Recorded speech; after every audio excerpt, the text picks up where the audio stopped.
এই মুহূর্তে সবথেকে বড় খবর, সুপ্রিম কোর্টে বিরাট ধাক্কা খেল মমতা বন্দ্যোপাধ্যায়ের সরকার। একাধিক ইস্যু নিয়ে ভোটের আগে যখন প্রবল চাপে মমতা বন্দ্যোপাধ্যায়, ঠিক আরও একটি ইস্যুতে সুপ্রিম কোর্টে মুখ পুড়ল মমতা বন্দ্যোপাধ্যায়ের সরকারের। কি হয়েছে চলুন বিস্তারিত দেখে নেওয়া যাক। তার আগে আপনাদেরকে অনুরোধ, ভিডিওটি ভালো লেগে থাকলে লাইক, কমেন্ট, শেয়ার এবং সাবস্ক্রাইব করতে একদম ভুলবেন না। চলে আসি বিস্তারিত খবরে। পূর্ব মেদিনীপুরের ভূপতিনগরের বাজি কারখানায় বিস্ফোরণ মামলায় রাজ্য সরকারের বড় ধাক্কা। এনআইএ তদন্ত ঠেকাতে আবারও শীর্ষ আদালতে গিয়েছিল রাজ্য, কিন্তু আবারও শীর্ষ আদালতে গিয়ে ফাঁকা হাতে ফিরতে হচ্ছে মমতা বন্দ্যোপাধ্যায়ের সরকারকে। সুপ্রিম কোর্ট আগেই হাইকোর্টের নির্দেশ বহাল রেখেছিল, ফলে কলকাতা হাইকোর্টের নির্দেশই বহাল থাকবে বলে জানিয়ে দিয়েছিল সুপ্রিম কোর্ট। সুপ্রিম কোর্ট জানিয়ে দিয়েছিল এনআইএ তদন্ত হবে। ভূপতিনগরের বাজি কারখানায় ভয়াবহ বিস্ফোরণের পর এই ঘটনা আদালতে গড়ায়।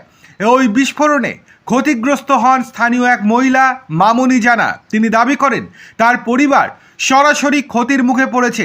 এরপর তিনি থানায় গুরুতর অপরাধের অভিযোগ জানান এবং এনআইএ তদন্তের দাবি তোলেন।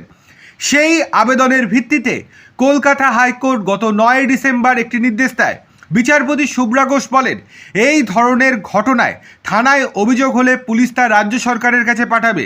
রাজ্য সেই রিপোর্ট কেন্দ্রের কাছে পাঠাবে। তারপর কেন্দ্র 15 দিনের মধ্যে ঠিক করবে এনআইএ তদন্ত হবে কিনা। এই নির্দেশের বিরোধিতা করে রাজ্য সরকার সুপ্রিম কোর্টে গিয়েছিল। রাজ্যের দাবি ছিল এই ঘটনা এনআইএ তদন্তের মতো নয়।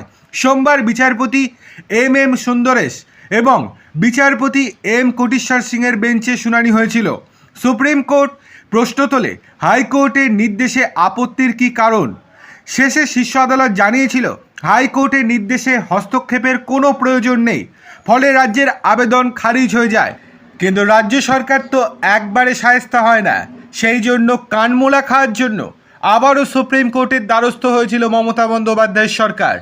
রাজ্যের পক্ষ থেকে আবেদন করা হয়েছিল যাতে এনআইএ তদন্তের যে নির্দেশ দেওয়া হয়েছে সুপ্রিম কোর্ট থেকে, সেই নির্দেশ যাতে পুনর্বিবেচনা করা হয়।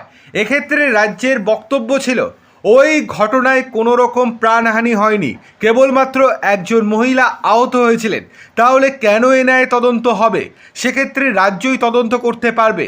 কিন্তু সুপ্রিম কোর্ট পরিষ্কার এদিন জানিয়ে দিয়েছে এনআইএ তদন্ত করবে এবং রাজ্য সরকারকে সমস্ত নথি হস্তান্তর করতে হবে এনআইএকে। ভোটের মুখে আরও অস্বস্তি যে বাড়ল মমতা বন্দ্যোপাধ্যায়ের সরকারের, সেটা আর বলার অপেক্ষা রাখে না কোনোভাবেই।